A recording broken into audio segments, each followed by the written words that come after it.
ESG 기업의 거버넌스, 투명성이 중요한 투자 요소로 주목되고 있는 가운데 주인 없는 회사 KT의 오너리스크는 외풍 논란을 넘어 카르텔 논란까지 더하면서 더욱 복잡한 형국을 그리고 있습니다. KT 이사회가 7일 트랜스포메이션 부문장인 윤경림 사장을 차기 대표 후보자로 확정했습니다. KT는 이날 이사회를 열고 윤경림 KT그룹 트랜스포메이션 부문장, 신수정 KT 엔터프라이즈 부문장, 박윤형 전 KT 기업 부문장, 임원문 전 KT 매수총괄 등 4인에 대한 면접 심사를 진행한 뒤 윤경림 사장을 차기 대표 후보자로 낙점했습니다.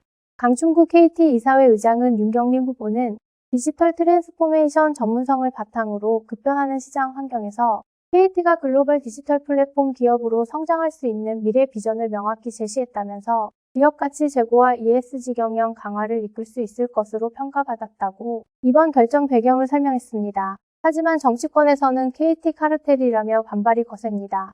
여권에서는 이번에 낙점된 윤경림 차기 대표 후보를 놓고 무혐오 아바타라고 지칭하며 반발 중인데요. 임명 절차인 주주총회에서 KT 최대 주주인 국민연금과 외국인 소액주주 간 표대결이 전망됩니다.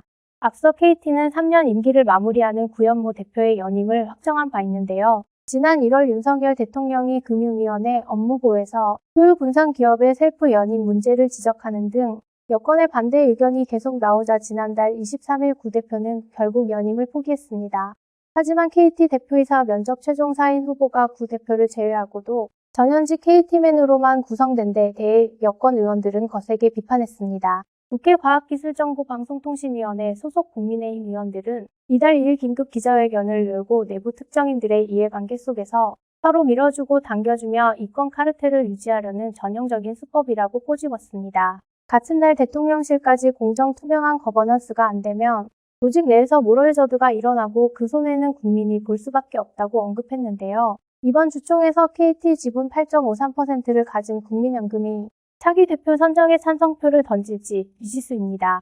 업계에서는 국민연금이 지난해 말부터 계속 KT의 지배구조 문제점을 지적해온 만큼 여권과 같은 입장을 보일 가능성이 높을 것으로 보고 있는데요. 여기에 지분 7.79%를 가진 2대 주주인 현대차그룹과 5.58% 지분을 가진 3대 주주 신한은행 역시 정부가 반대하는 상황에서 찬성표를 던지기 힘들 것이란 관측도 나옵니다.